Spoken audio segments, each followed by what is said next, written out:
The explosive Franklin interview with Arnab Goswami, which has jolted the Congress. Well, some leaders are so rattled that they've now threatened to drag the former top official to court. As pressure mounts, isn't it time for the former Prime Minister to clarify on the big disclosures?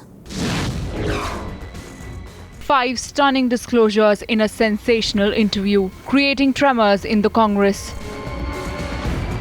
It's quite obvious, Mr. Rai, that a person who at 7 or 8 stages of the development and evolution of one of the biggest scams in the world, the 2G scam, who could have acted and stopped it all, was Manmohan Singh. Well, as I told you, that the buck stops on the Prime Minister's desk in any parliamentary democracy. He is the CEO of the country. He can stop or he can initiate, both.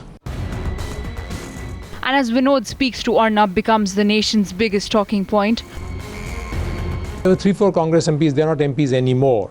So it's very easy to find out who are they. No, it's not, because most of the Congress MPs did not get re-elected, so it'd be rather difficult. So I can't recall the names just now, but the Congress MPs who were present in those meetings were Mr. Sanjay Nirupam, Mr. Ashwini Kumar, Mr. Sandeep Dikshit. Now, which of them were at the lunch telling me to do that? I really can't tell you. But all of these MPs in different ways did tell you to keep the PM out of it. PM out, but that was the time when the report was already out.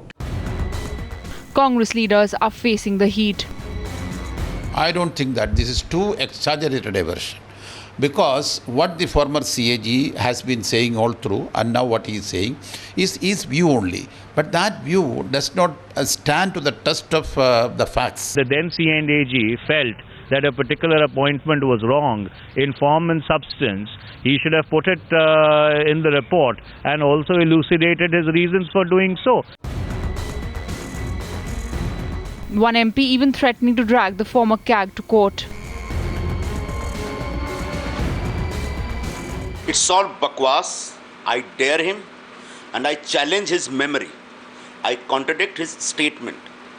Yes, of course, I was very much critical as far as the CAG report with regard to 2G is concerned. But I have never spoken to anyone in this world with regard to any individual in the case of CAG. As Congress desperately attempts to dismiss the revelations, BJP finding fresh ammunition to attack them. Starting from CWG, 2G, Jijaji, Air India, coal, and all these scams are back to back, and there are common features in it. The common feature is that the Prime Minister goes silent. When he was expected to act, he did not. He was candid and did not mince his words. The former CAG blowing the lid off the nation's biggest scams. So the Prime Minister strengthened Suresh Kalmani. Well, the Prime Minister appointed him, certainly so. Certainly so.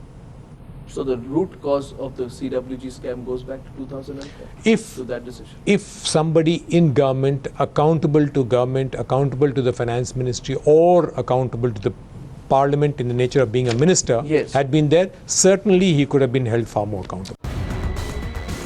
Some even confirming that the former Prime Minister was cautioned and informed about the 2G scam.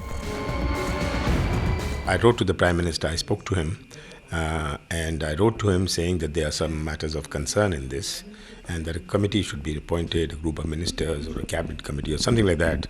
I don't remember exactly what I wrote, but I did write to him. No, I stand by what I have said and totally agree with the former CAG. If the Prime Minister wanted, he could have stopped them, because without his knowledge and without his consent, things will not move in the government. While the BJP is seeking answers, even the left now mounting pressure. We know the antecedents of Suresh Kalmani, why he should have been appointed.